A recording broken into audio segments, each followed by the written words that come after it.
संतप्त मानस शांत हों जिनके गुणों के गान में ये वर्धमान महान दिन बिचरे मारे ज्ञान।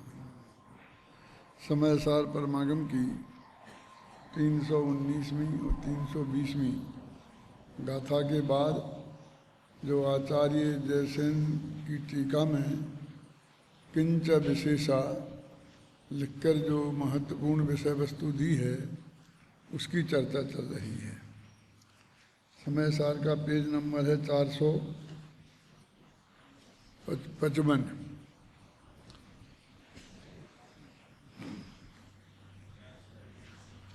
सबसे नीचे के पेज के दो पैरा हैं कि अब यह विचारते हैं कि औपसमकादि 5 भावों में से मोक्ष किस भाव से होता है। उक्त 5 भावों में औपसमिक भाव, छायोपसमिक भाव, छायक भाव और औदिक भाव, ये 4 भाव तो पर्याय रूप हैं और शुद्ध पारणामिक भाव द्रव्य रूप है। पदार्थ परस्पर सापेक्ष द्रव्य पर्याय में है। इस पे अपन ने थोड़ी चर्चा की थी परसों। जो वस्तु है जिसे हम पदार्थ कहते हैं वो द्रव्य पर्यायमय है। जब हम द्रव्य की परिभाषा करते हैं तो उसे गुण पर्याय व द्रव्यम बोलते हैं, उत्पाद व द्रव्य युक्तम सत सद्रव्य लक्षणम बोलते हैं। तो उस वक्त द्रव्य तो हो जाता है लक्ष्य और गुण पर्यायमय हो जाता है लक्षण। लेकिन यहाँ कह रहे हैं कि वो वस्तु माने पदार्थ वो द्रव्य पर्यायमय है अथवा द्रव्य गुण पर्यायमय है। जैसे ही प्रवचन सार की 93वीं गाथा की बात की थी कल परसों कि अथो खलु दब्यमयो और दब्बाणी गुण पयज्य भणदानी। तो ये यहाँ पर कहा है कि पदार्थ परस्पर सापेक्ष द्रव्य पर्यायमय है। तो ये जो पदार्थ की बात कही द्रव्य पर्यायमय, अब वो द्रव्य और पर्याय 2 चीजें हुई ना। तो जीव नामक एक पदार्थ है। जैसे तत्वार्थ सूत्र में ग्रंथ का नाम ही भाग्य से तत्वार्थ सूत्र है। तत्व सूत्र नहीं है और अर्थ सूत्र नहीं है, तत्वार्थ शब्द है। और उस पर खूब विचार किया है, मीमांसा की है कि तत्व शब्द क्यों डाला, अर्थ क्यों डाला, दोनों में से एक रख देते। और बाद में फिर जब बात की गिनाए तो 7 तत्व गिनाए, जीवा जीवाश्रव बंधन निद्रा मोक्षास तत्वम, तत्वार्थ हम नहीं लिखा। तो फिर हमारे दिमाग में वो तत्वार्थ शब्द गायब ही हो जाता है, जबकि वास्तव में वो तत्वार्थ के ही अर्थ में वहाँ वो बात कर रहे हैं।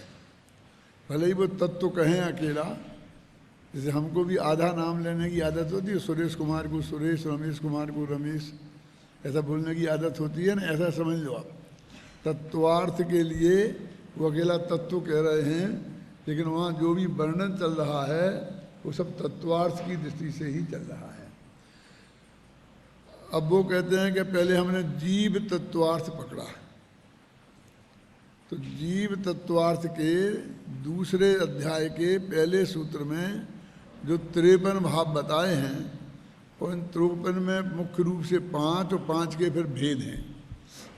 औपसमिक, छायोपसमिक, औदिक, पारिणामिक और छायक, ये जो 5 भाव हैं, इसमें छयोपसम भाव के संदर्भ में लोगों को बहुत कन्फ्यूजन रहता है।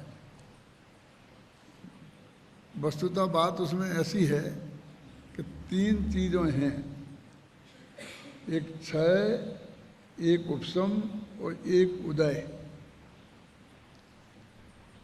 सर्वज्ञात घाती प्रकृतियों का तो उदयाभावी क्षय है और उन्हीं के आगामी निषेकों का सद अवस्था रूप उपसम है, और देश घाती प्रकृति का उदय है। तब वास्तव में गहराई में जाके देखें तो इसमें असली तो उदय ही है,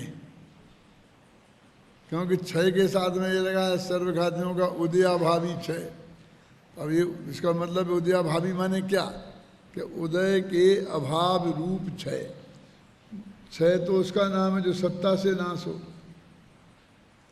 तो सत्ता से नाश तो है नहीं, सत्ता में तो वो पड़े ही हुए हैं। अब जब वो उदय आती है तो उस वक्त उदय का अभाव है। जो अनंतानबंधी प्रकृतियां हैं वे अप्रत्यक्ष रूप बन के उदय में आ जाती हैं, अनंतान रूप जल्दी उदय में नहीं आती हैं।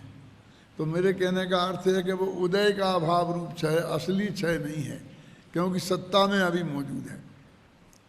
और आगामी निषेकों का सद अवस्था रूप उपशम, जो उस कर्म के परमाणु जो समुदाय है, वो जो निषेक बोलते हैं, वो निषेक जो उदय में आने वाले थे वे वहीं खड़े रह गए।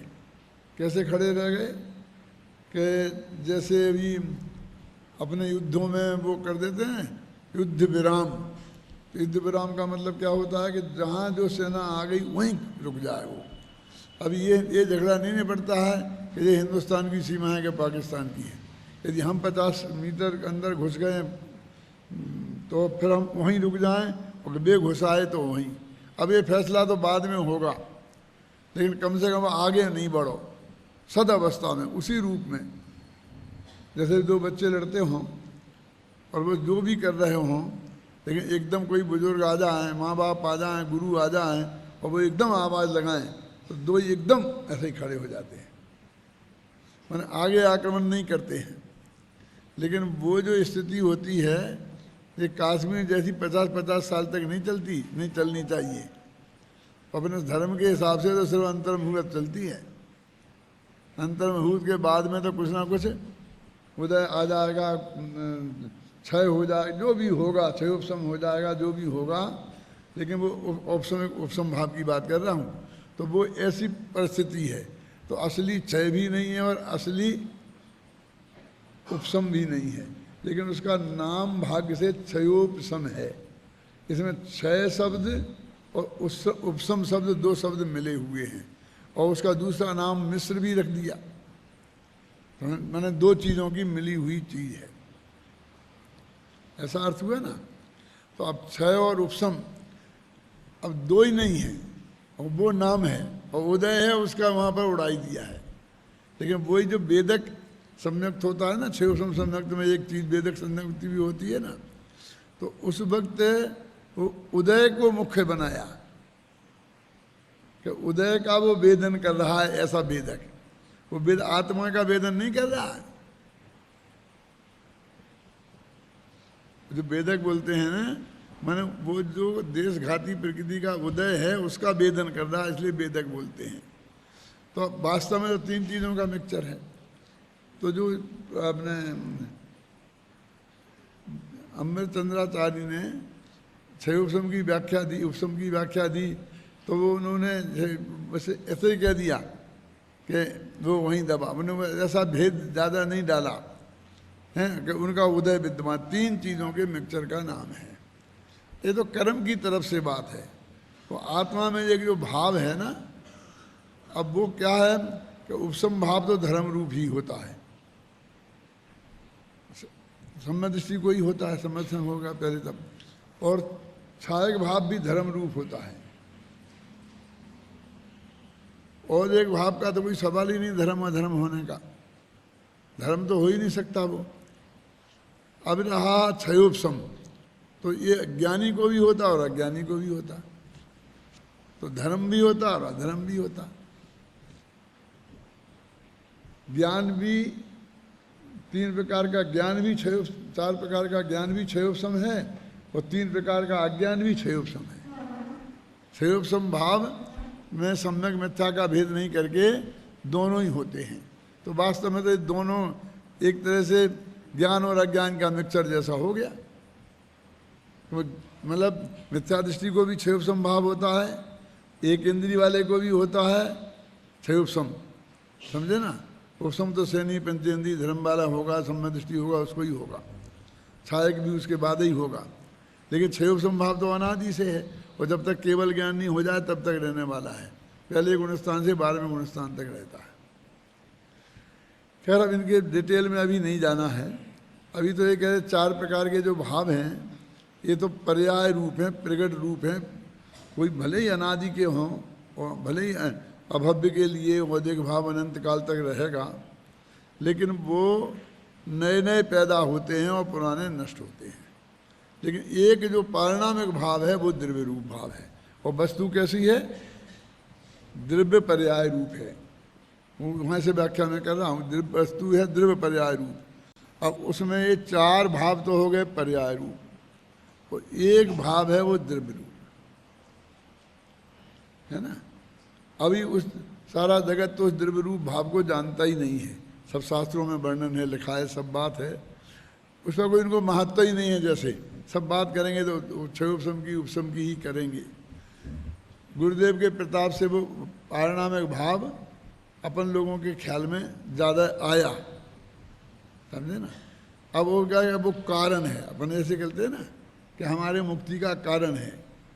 अब उसके आश्रय से ये संबंध ज्ञान चाहते प्रकट होते हैं, इसलिए उसको यहाँ कारण कहा। अभी यहाँ उसकी विचार कर रहे हैं वो कि वे कारण हैं कि वो त्रिकाली ध्रुव भगवान आत्मा है। ये कारण मोक्ष मार्ग कैसे बोलते हैं कि त्रिकाली ध्रुव आत्मा यदि वो मोक्ष का कारण रूप हो, मोक्ष मार्ग हो, तो वो तो अनादि से है। देखो अब ये मोक्षों को खास समझने का है।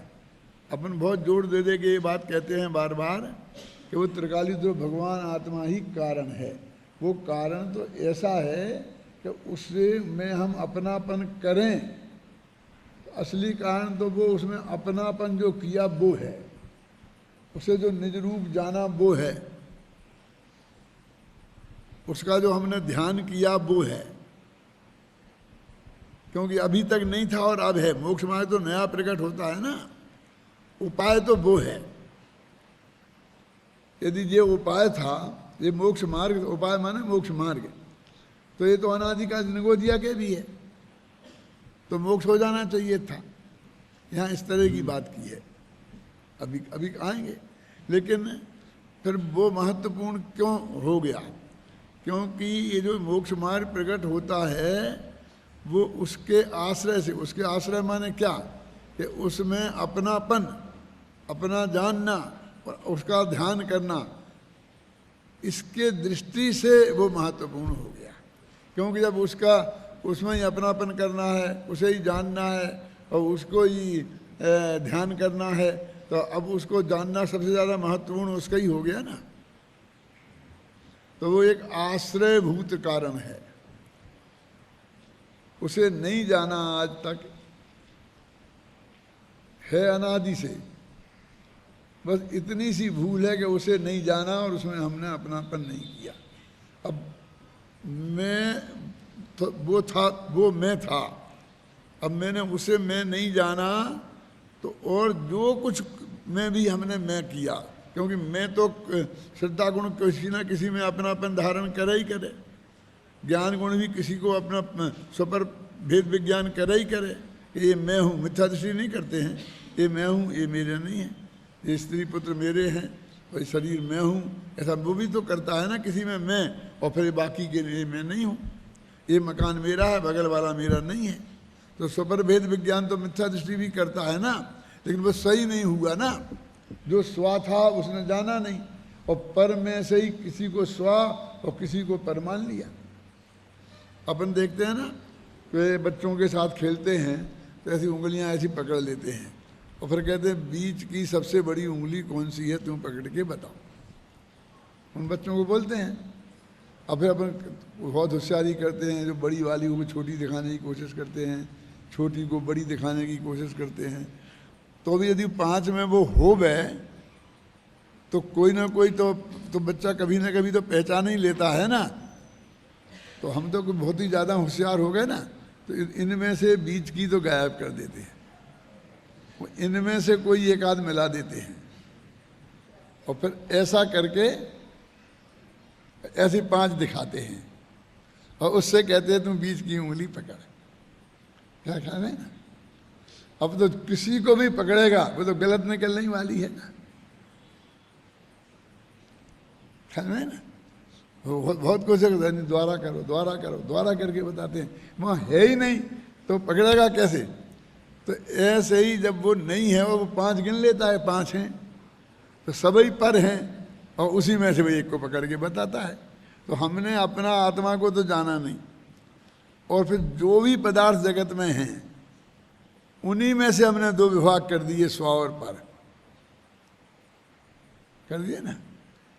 उन्हीं में हमने 2 विभाग कर दिए, स्व और पर, और फिर बस एक किसी को मान लिया तो उस पर में अपनापन किया, उसी का नाम है मिथ्या दर्शन। तो इतनी सी गलती हुई है अनादि से बस। ये हमने कोई जीवों को मारा, झूठ बोला, ये चोरी करी, ये कोई गलतियां फलतियां नहीं है। इनसे कोई अनंत काल संसार में रहे ऐसी कोई गलती नहीं है। इनको जबरदस्ती के बड़े पाप मान रखे हैं।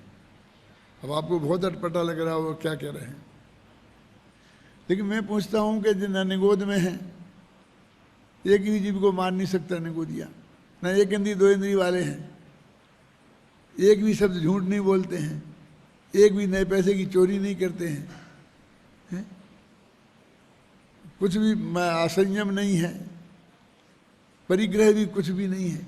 अब ये पेड़ खड़ा है, बोलिए इसमें क्या है?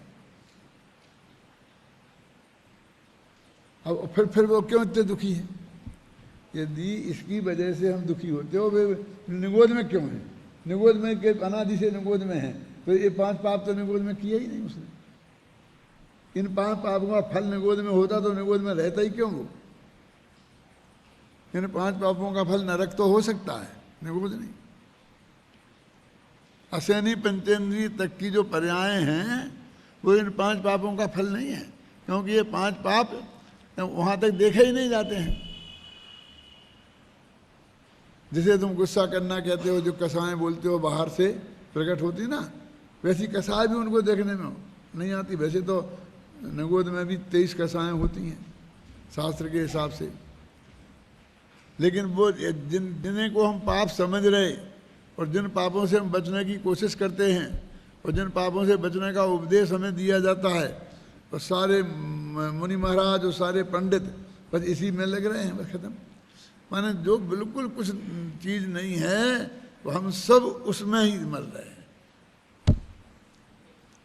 एक आदमी के 1 अरब रुपया बैंक में जमा है। अब समझ लो कि साल के 10 करोड़ रुपया उसके ब्याज में आते हैं। ज़्यादा मैं इसमें ज़्यादा समझता नहीं हूँ, कितने ही आते होंगे समझ लेना। अब उस पर तो ध्यान नहीं देता, और वही आदमी फिर रिक्शा चलाता है, और आज 10 रुपया कमाई होगी और कल नहीं हुई, उसके लिए रोता है, जाता है, और वहाँ इतनी है उसकी पे ध्यान ही नहीं देता कि इतनी जा रही है, करोड़ों अरबों का कर्जा है, और ये 2 नुकसान, इसको नुकसान मान के रोने बैठता है, उस पर ध्यान ही नहीं देता है। तो ऐसी है जी ये जो 5 पाप जिन्हें आप बोलते हो, ये तो ऐसे हैं कि आप इनको रोना लेके बैठ गए। ये ऐसा कहने का अर्थ ही नहीं है कि पापमय प्रवृत्ति अपनी करना। जिनकी ये जो बात मैं कह रहा हूँ ये समझेंगे, उनकी तो पापमय प्रवृत्ति भूमिका के अनुसार कम होती ही है, होती ही जाती है क्रमशः ऊंचे ऊंचे। वो कोई उपदेश से ही होती हो ऐसी बात नहीं है, और उसका एक पोषण नहीं है, लेकिन उसका फल नहीं है तो स्पष्ट है ना कि आज तक जो सैनी पंचेंद्रीय पर्याय में आया ही नहीं और अनंत काल बीत गए, ये 5 पाप तो उसने ये कहीं भी नहीं करे। अब इन 5 पापों में से थोड़ा हम कुछ एकाध का थोड़ा बहुत त्याग करके, और मैं चौड़ा और बाजार सकड़ा हो जाता है। ऐसे किसी ने स्पर्शन इंद्रिय का विषय छोड़ा है, ब्रह्मचर्य ले लिया। मैं 5 साल से ब्रह्मचर्य हूँ, 10 साल से ब्रह्मचर्य हूँ, कुछ बाल ब्रह्मचारी हो गए। मैंने एक दिन बताया था बाल माने क्या होता है, मैं बार बार नहीं बताना चाहता हूँ क्या है। क्या हो गया है कि जैसा तुम अभी बाल ब्रह्मचारी है वैसा तो अनादि से था, असैनी पंचेंद्री तक।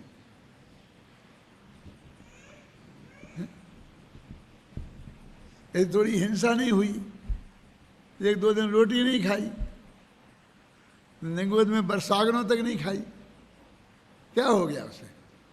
कहने नहीं वो तो सब खाने की इच्छा तो थी, 3 लोग को अनाज खा जाता वो तो, क्यों? लेकिन वो नहीं मिला तो स्वर्ग में तो ले गिन लो, क्यों? जो 9वें गिरी व्यक्ति जाते हैं ना मिथ्या दृष्टि, 31 सागर तक उनको भोजन का विकल्प नहीं होता। तेरे रोटी नहीं खाने से कुछ धर्म होता होता तो उन्हें होता। अब शास्त्र में आता ना देव एक इंद्री हुआ है, वही परिवर्तन पूरे करें।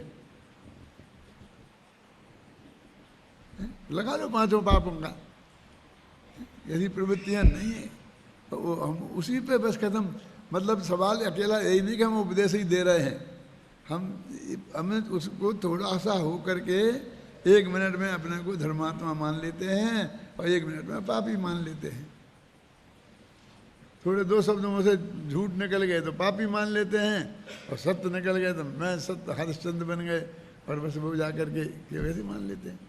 ये यानी झूठ नहीं बोलना चाहिए, सत्य बोलना चाहिए, ये अच्छी बात है, तो इसका निषेध नहीं है, लेकिन यही सब कुछ नहीं है। कम से कम मोक्ष के मार्ग में यही सब कुछ नहीं है। यदि इसका कोई एक, मेरे हिसाब से तो 0 भी हिस्सा नहीं है, लेकिन आपको कोई देना हो तो लाख में 1% तो 100 में हिस्से को परसेंट बोलते, परसेंट कैसे बोलूँ, क्या बोलूँगे उसे? लाख में 1 हो तो क्या बोलेंगे उसे? लाख में हिस्सा बोलेंगे, परसेंट तो नहीं बोल सकते ना उसे। ऐसा कुछ नंबर आएगा तो आएगा। अब वो ये कह रहे हैं कि असली धर्म क्या है और असली अधर्म क्या है, कि ये जो 53 भाव हैं उसमें जो एक पारिणामिक भाव है वो मैं हूँ ऐसा जानना और ऐसा मानना, ये धर्म है। बोलो, और उसे नहीं जानना और उसके अलावा किसी भी पदार्थ में ये मैं हूँ ऐसा जान लेना और मान लेना, बस ये धर्म है। इतना सा धर्म है।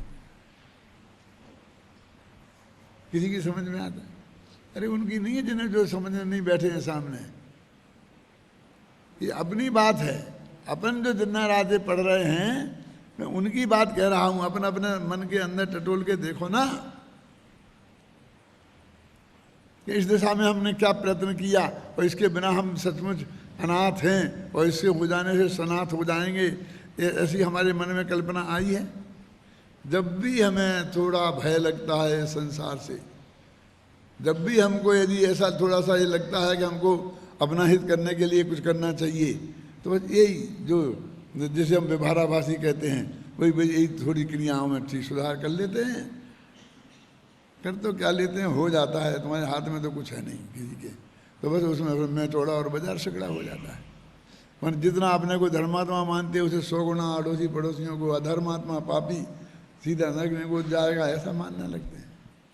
अब वो कहीं जाएगा, तेरे को क्या फर्क पड़ता है? वो निगोद चला जाएगा तो, मोक्ष चला जाएगा तो, तेरे को क्या फर्क पड़ता है? तेरा तो तेरे से होगा ना।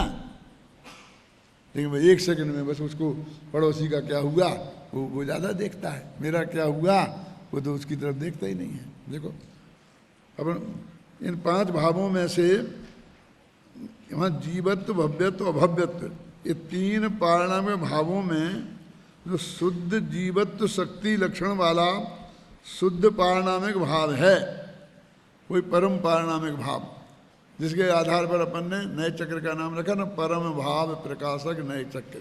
वो परम भाव माने ये, वो 52 भावों में ये 1 और ये 3 है ना, उन 3 में 1 2 छोड़ दो, और इनमें भी फिर अशुद्ध जीवत्व छोड़ दो।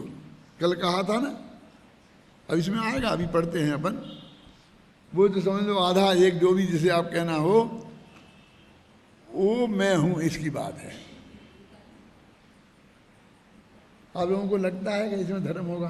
क्यों मीना, ऐसा भी धर्म हो सकता है, जैन धर्म है? ऐसा लगता है तुमको? फीलिंग होता है?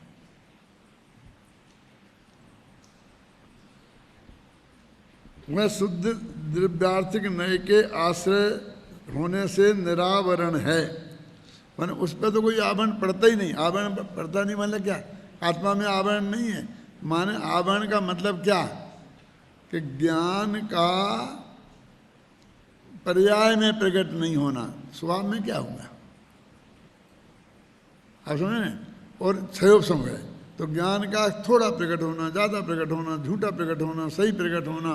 तो ये जो सब आवरण तो वो प्रकट होने में है, होने में आवरण कहाँ है?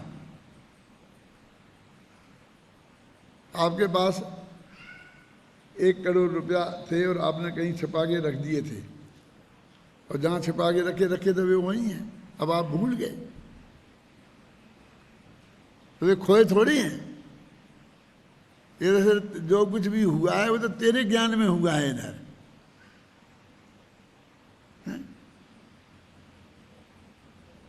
ऐसे वो त्रिकालीतर भगवान आत्मा तो अनादि का है, पर तेरे ज्ञान का ज्ञेय नहीं बना।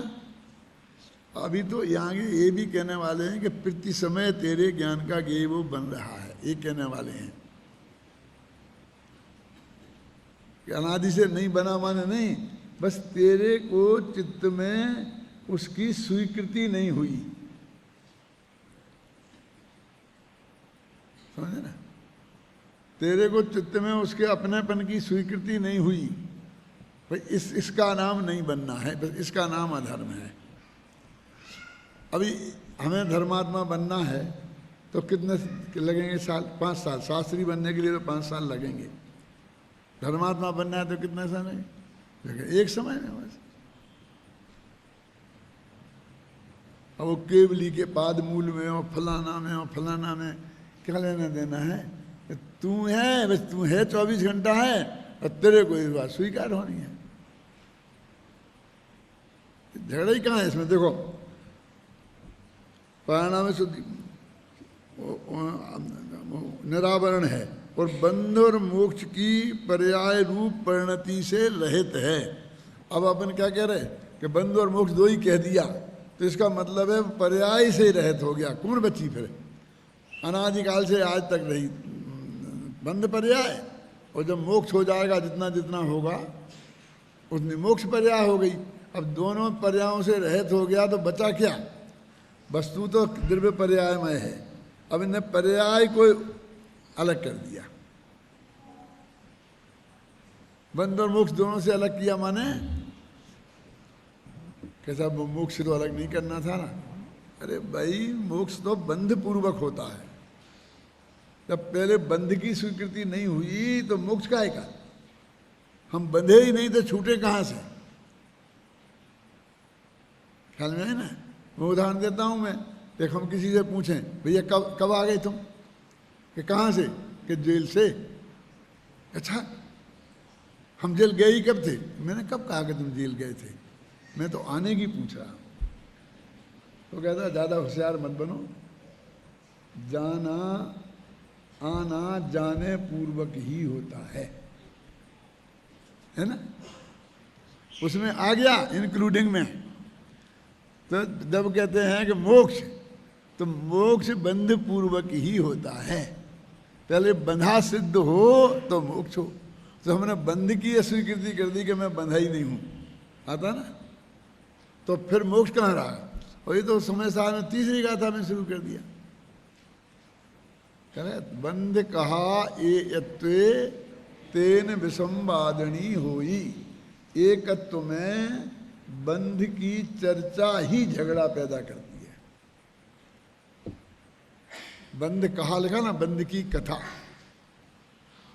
बंध नहीं करता, बंध तो है ही नहीं, करेगा क्या वो? गधे के सिर में सींग ही नहीं है, वो गधा क्या क्या हमको सींग मारेगा? लेकिन बंध की कथा के बंधा है बंधा है बंधा है, इसने झगड़ा पैदा कर दिया।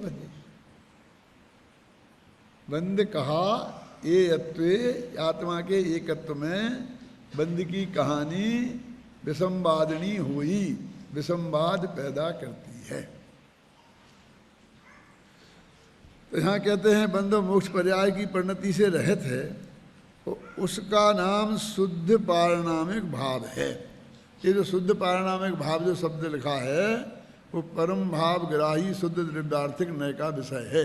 वो द्रव्यार्थिक नय के 10 भेद, उनमें जो 10वां भेद है ये उसका विषय है। भले यहाँ शुद्ध नय का विषय कहें इसे, कुछ भी, मैंने कहा वो छोटा छोटा नाम लेके हम कुछ भी कह सकते हैं। कहीं कुछ भी लिखा हो, निश्चय नय का विषय लिखा हो, तो भी उसका अर्थ वही समझना। अब निश्चय और व्यवहार की अपेक्षा समझना हो तो उसका नाम समझना परम शुद्ध निश्चय नय का विषय। और द्रव्यार्थ पर्यार्थ नय की दृष्टि से समझना हो तो उसको कहना परम भाव ग्राही शुद्ध द्रव्यार्थिक नय। तो इन दोनों का विषय एक है, एक पॉइंट। और ध्यान का ध्येय और ये परम भाव ग्राही शुद्ध द्रव्यार्थिक नय ज्ञान हो गया ना, ये ज्ञान का ज्ञेय और श्रद्धा का श्रद्धेय, वो एक ही त्रिकाली ध्रुव है बस। वो श्रद्धा गुण की तरफ से उसे श्रद्धेय बोलते हैं, परम शुद्ध निश्चय की अपेक्षा उसे ज्ञेय बोलते हैं, और ध्यान की अपेक्षा उसे ध्येय बोलते हैं। उसके 3 नाम हैं, उन 3 गुणों की अपेक्षा। वो तो जो है सो है। अब ये यहाँ पर अभी ये कह रहे हैं कि वो चीज़ हमारे लिए सबसे ज़्यादा मुख्य हो गई। अभी तत्वा सूत्र तो सब जगह पढ़ाया जाता है ना, तो उसमें ये भाव की बात भी है और सब जगह। लेकिन अभी एक विद्वानों से एक से लेके गिनो, और अब सबको गिनो। साधु लोग भी तो विद्वान ही है ना, तो साधु शब्द कहने की जरूरत ही नहीं है ना, विद्वान में सब आ गए हैं, क्योंकि व्यर्थ के विवाद में क्यों पड़ना।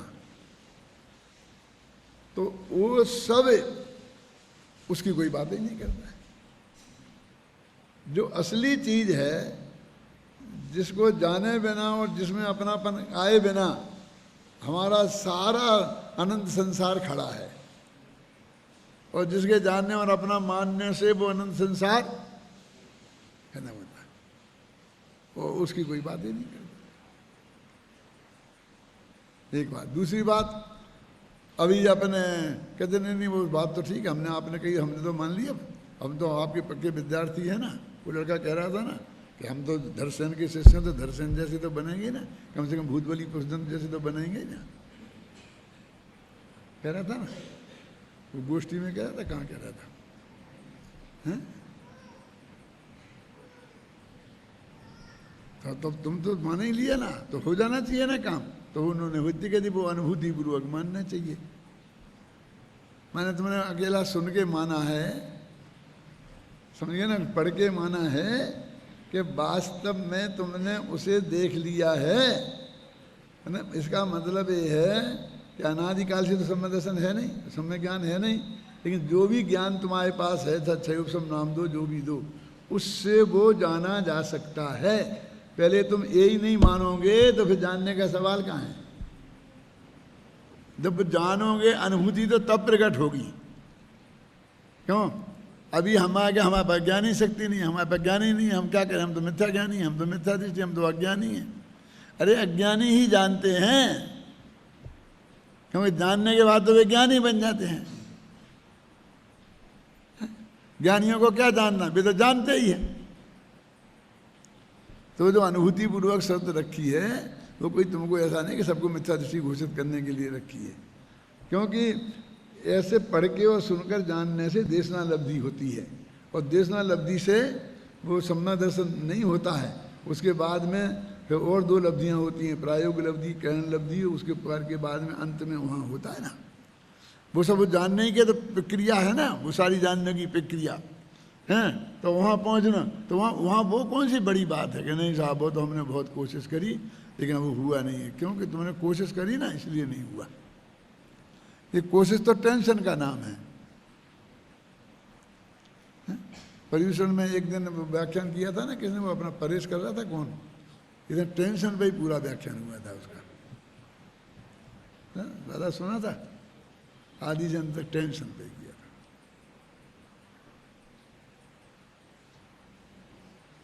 ये टेंशन थोड़ी जानने की प्रक्रिया है।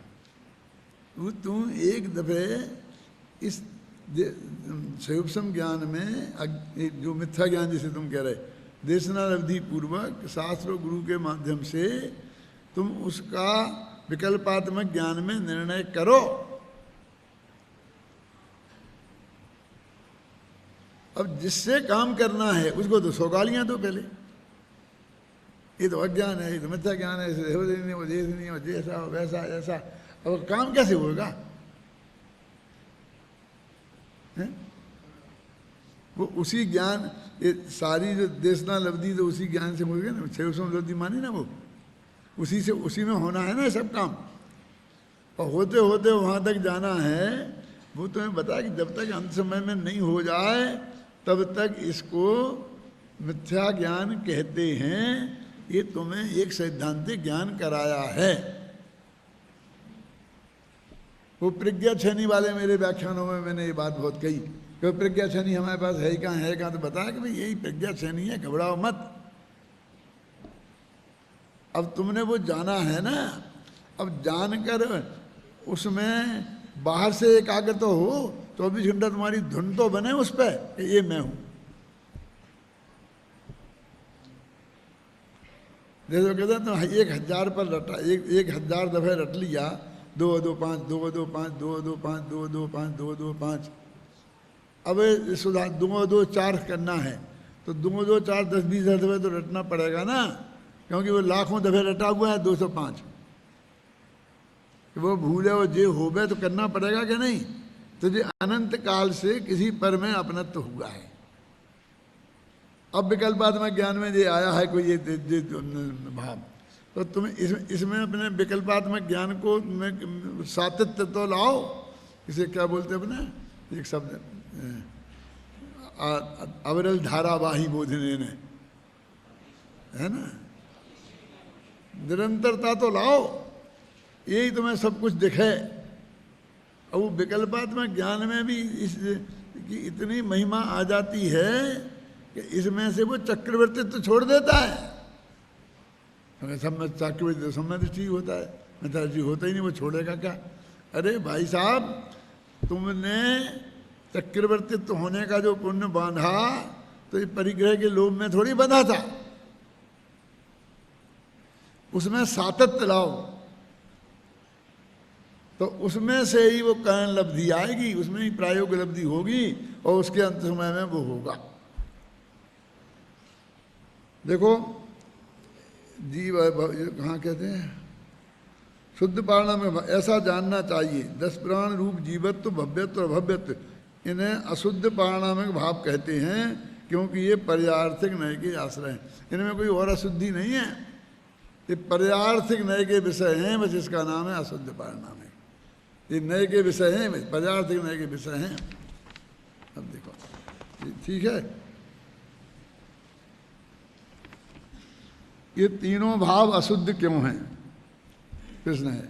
तो संसारी जीवों के शुद्ध नय से व सिद्ध जीवों के सर्वथा ही 10 प्राण रूप जीवत्व भव्यत्व और अभव्यत्व का अभाव होता है।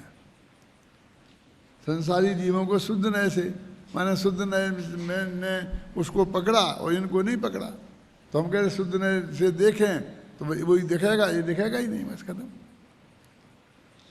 इन तीनों में पर्यायार्थिक नय से भव्यत्व लक्षण पारणामिक भाव के प्रच्छादक यथा संभव सम्यक्तादि जीव गुणों के घातक देशघाती और सर्वघाती नाम के मोहादि कर्म सामान्य होते हैं, और जब कालादि लब्धि के बस से भव्यत्व शक्ति की व्यक्ति और प्रकटता होती है, तब यह जीव सहज शुद्ध पारणामिक भाव लक्षण वाले निज परमात्मा द्रव्य के सम्यक ज्ञान सम्यक सिद्धांत ज्ञान आचरण रूप पर्याय से परिणमित होता है। ये जो सारा वर्णन किया है ये भी करुणानियों के हिसाब से कि जब तुम वो आत्मसन्मुख परिणाम किया, वहाँ गए, तब वहाँ कर्मों में क्या क्या होगा बस ये बताया है। ये वर्णन समझ में है ना, मतलब इनसे कुछ होना नहीं है यहाँ, तो हमको कहते करो जी अब जो कर्म का क्षयोपशम होगा तो जी ऐसा होगा तो ऐसा होगा, तो चलो पहले कर्म का क्षयोपशम करें। तो टोरामल जी कहते कि तुम्हारा एक देव दूसरे देव का करता नहीं, तू तो वहाँ कुछ कर नहीं सकता, वो तेरे ज्ञान के गेय भी नहीं बनते हैं। अब तेरे को उसमें करने का विकल्प आ जाता। अरे तू तो अपने आत्मसन्मुख परिणाम हैं तेरे, तो उनमें वहाँ कैसी कैसी प्रक्रिया होगी ये बात बता रहे हैं। जैसे कि दो उदाहरण देता हूँ मैं छोटे से, कि अपन ने एक डॉक्टर ने दवाई दी कि तुम ये दवाई खाओ, तो अपन क्या करें उसमें? अपन तो यही है गोली को निकाल के भाई गले के नीचे घुटक सकते हैं, बस खत्म। अब बाद में तो जो कुछ होना करना है वो गोली को करना है, वो गोली से होना, तुम्हें क्या करना है उसमें? यहाँ से यहाँ तक ले जाकर यहाँ उतारना तो तुम्हारा काम है, चाहे गोली समझ लो चाहे भोजन समझ लो, बाकी में तो तुम्हें कुछ करना नहीं है। ऐसे ही तुम तो उपयोग को लगाकर यहाँ लाए, तो कर्म में तुम्हें क्या करना है बोलो? वो तो अब ऑटोमेटिक प्रक्रिया में चढ़ गया, वो तो वो होगा।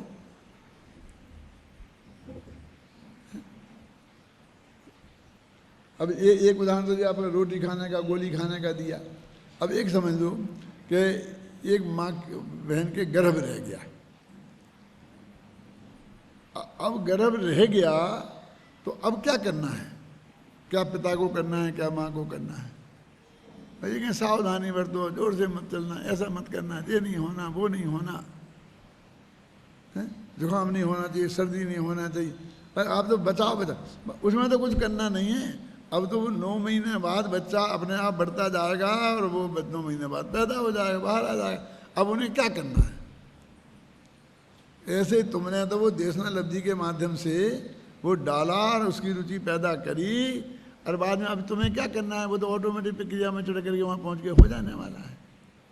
अब तो फिर विकल्प में हम ये करें, फिर हम ये करें, फिर हम ये करें, उसमें ही करने को हम ध्यान लगाएं, फिर ध्यान लगाएं। ऐसे आंखें मीच मीच ऐसा करता है, ऐसे आंखें खुली रहने से वो ध्यान अंदर नहीं जाता हो, हैं? गर्दन ऐसी करता है, फिर ऐसा करता है, फिर ऐसा करता है, रीढ़ की हड्डी सीधी करता है, तो रीढ़ की हड्डी का ध्यान हुआ। अरे तू तो उधर जाना, फिर शरीर का जो होना है होगा, तुझे क्या करना है इससे लेना देना? फिर तो वो गिर जाएगा।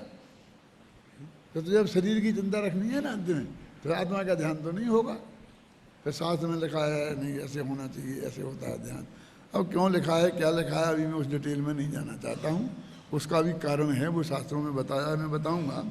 अब यहाँ तो ये कहते हैं सम्यक ज्ञान आचरण रूप पर्याय से परिणमित होता है। यहीं तक पढ़ रहे थे ना अपन। कालादि भक्ति भव्यत्व शक्ति की व्यक्ति अर्थात प्रकटता होती है, तो यह जीव सहज शुद्ध पारिणामिक भाव लक्षण वाले, वही मतलब त्रिकाली ध्रुव भगवान आत्मा, निजात निज परमात्मा द्रव्य, वो अपना निज है और परमात्मा द्रव्य है, और उसका सम्यक सिद्धांत ज्ञान आचरण रूप पर्याय से परिणमित होता है। अब यहाँ बोली बाहर की कौन सी क्रिया, इसमें कौन सी खाने पीने की, कौन सी उठने बैठने की, कौन सी चलने फिरने की, क्या क्रिया है बोलिए?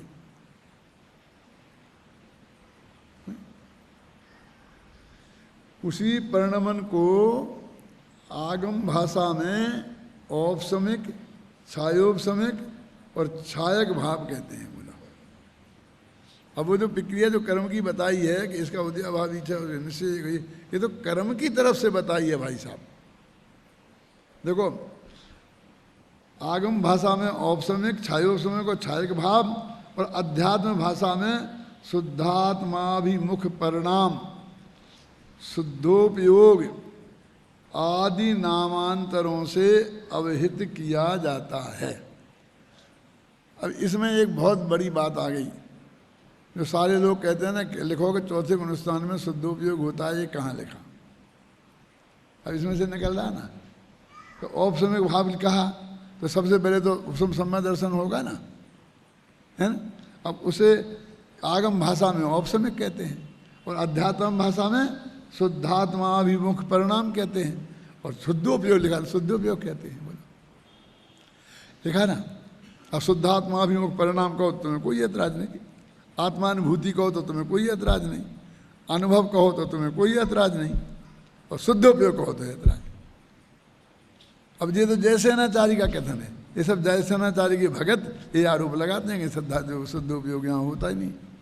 ना इसमें से निकल रहा दादा कि नहीं निकल रहा कि वो शुद्धात्माभिमुख परिणाम हुआ, औपसमिक भाव हुआ सबसे पहले, उसको शुद्ध उपयोग कहते हैं ना, लिखा ना क्लियर। अध्यात्म भाषा में उसे शुद्ध उपयोग कहते हैं, आगम भाषा में उसे औपसमिक भाव कहते हैं।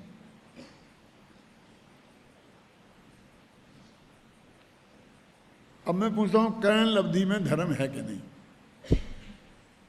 ऐसा तुम सब विद्वान बैठे हुए हो यहाँ पर। करण लब्धि में धर्म है कि नहीं? क्योंकि करण लब्धि में ना तो उपसम भाव है ना छायक भाव है, और छह उपसम भाव तो अज्ञानी को भी होता है। छह उपसम सम्मत दर्शन वाला भाव भी नहीं है।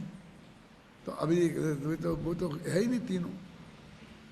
अब तुमको त्रिकाली ध्रुव भगवान आत्मा है तो वो तो निगोद में भी था।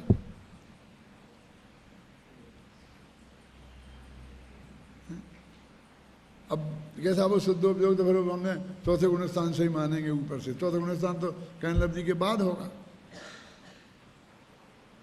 अब वे तो 7वें के नीचे नहीं मांग भी तैयार है। कोई को बस चले तो वो 13वें में ही माने, लेकिन यहाँ तो अब नीचे उतर रहे। करण लब्धि के परिणामों को तुम क्या कहना चाहते हो? जिसमें अंतर्मूल में गारंटी है सम्मतन होने वाला है जिनके फल में। तो टोडरमल जी ने लिखा गोमट सार में की टीका में कि ये आता है ना, तत्वा सूत्र में सूत्र आता है और गोमट सार में गाथा भी आती है। श्राप सम्यक दृष्टि श्रावक वृत्तानंद वियोजक 11 स्थान है ना, असंख्य गुण निर्जरा वाले। तो सम्यक दृष्टि के असंख्यात गुणी निर्जरा होती है। तो उसमें नीचे प्रश्न किया कि सम्यक दृष्टि से किससे असंख्यात गुणी निर्जरा? उसके पहले निर्जरा है? नहीं है माने जीरो है। यदि जीरो निर्जरा है तो जीरो की असंख्यात गुणी का मतलब क्या हुआ? असंख्य जीरो। तो उसके पहले कोई निर्जरा होगी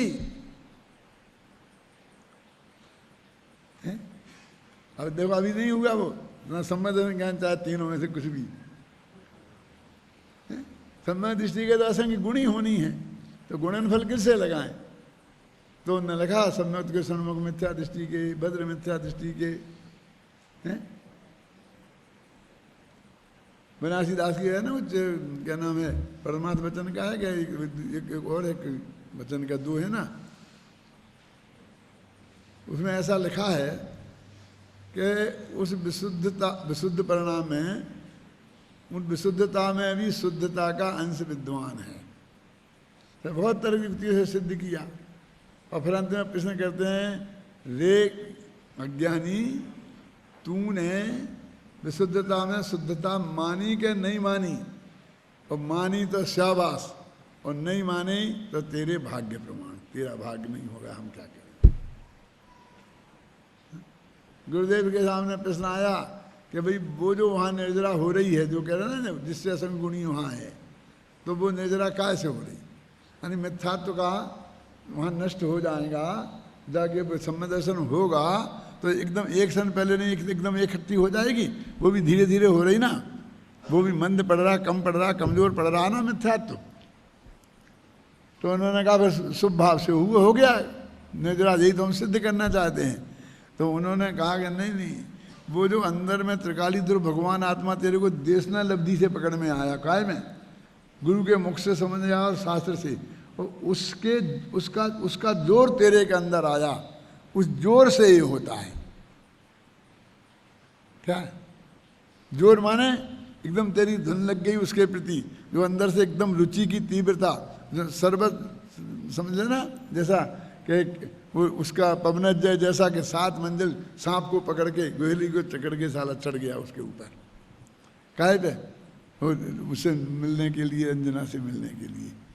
ऐसे तीव्रतम जो भगवान आत्मा में जाने की रुचि, उससे वहाँ तक पहुँच गए कि वो कोई साधारण तो नहीं थे वो चीज है।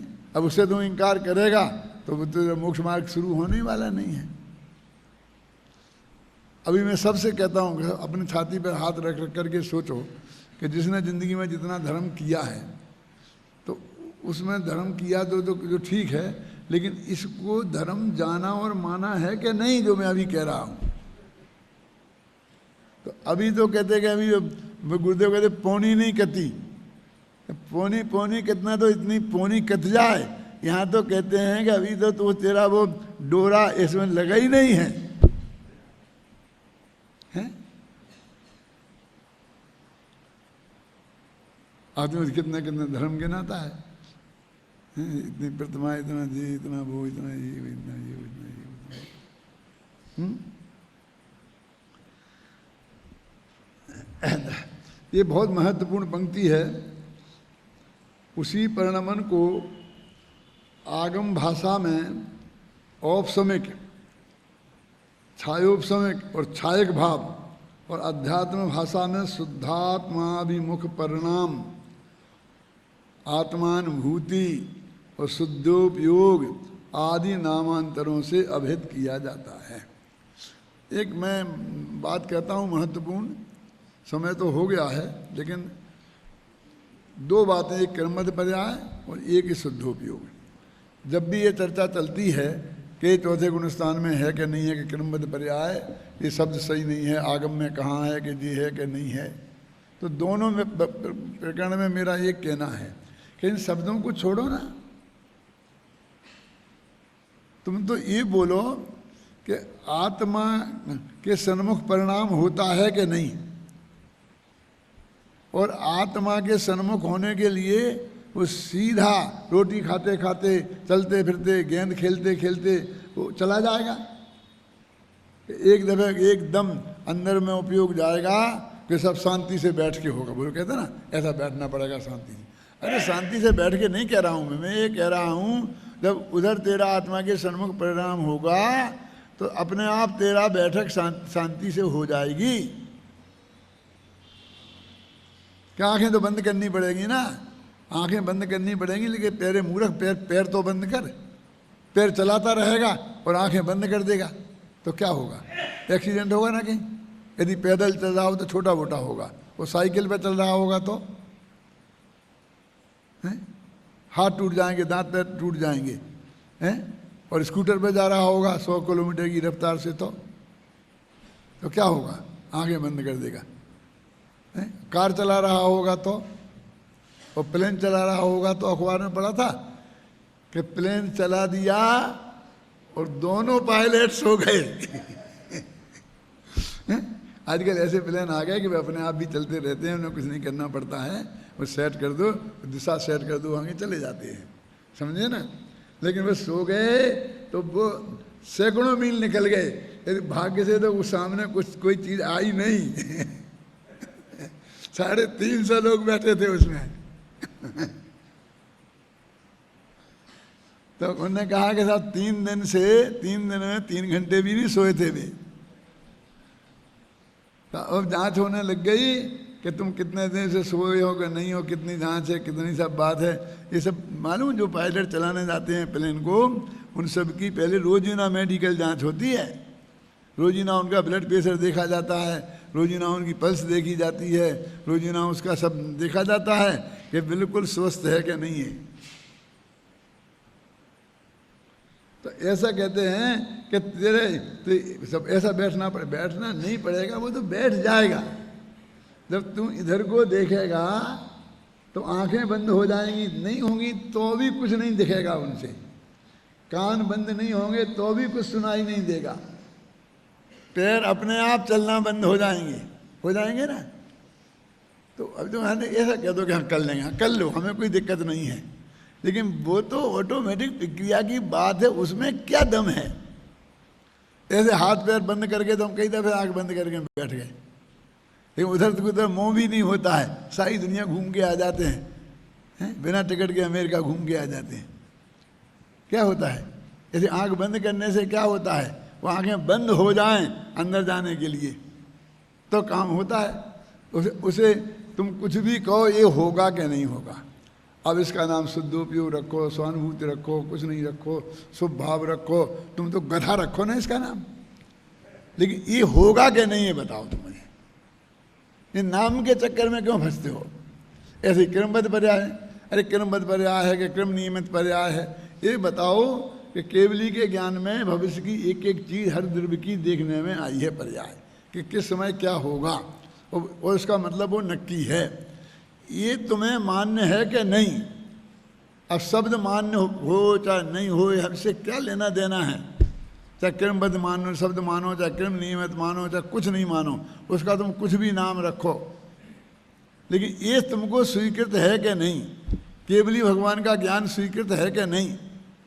उसमें सब कुछ जानने में आ रहा नहीं, ये असली मुद्दे की तो बात नहीं करते, उन शब्दों पर लड़ने बैठ जाते हैं।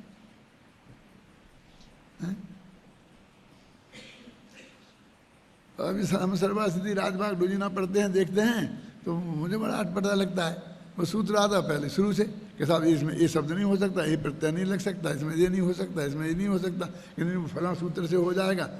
अब सर्वासिद्धि वाले जैनेन्द्र व्याकरण के लिखने वाले व्याकरण थे, अरे वो सूत्र लगे चाहे नहीं लगे हैं? तुम तो ये कहो ना, इसका अर्थ ये है कि कौन से सूत्र से कौन सी व्युत्पत्ति बनी है, हर सूत्र में ये बताने बैठते हैं। अकलंग देव को बैठते, बौद्ध मानते, फलाना ये मानते हैं, फलाना, अरे वो क्या मानते हैं? द्रव्य की परिभाषा वो ये मानते, कौन ये वो मानते। मुझे लगता है भाई इसको क्या करना हमको, तुम तो ये बताओ कि जैन दर्शन की परिभाषा क्या है और उसे हम उसमें जाए।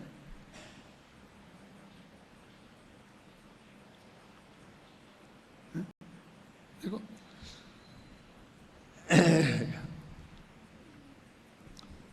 यह शुद्ध हो गया, समय हो गया। कल यहाँ से चलाएंगे पेज नंबर 456 से ये दूसरा पैरा ना, उसी पर्णमन को, ये तो पढ़ लिया ना इसके बाद का।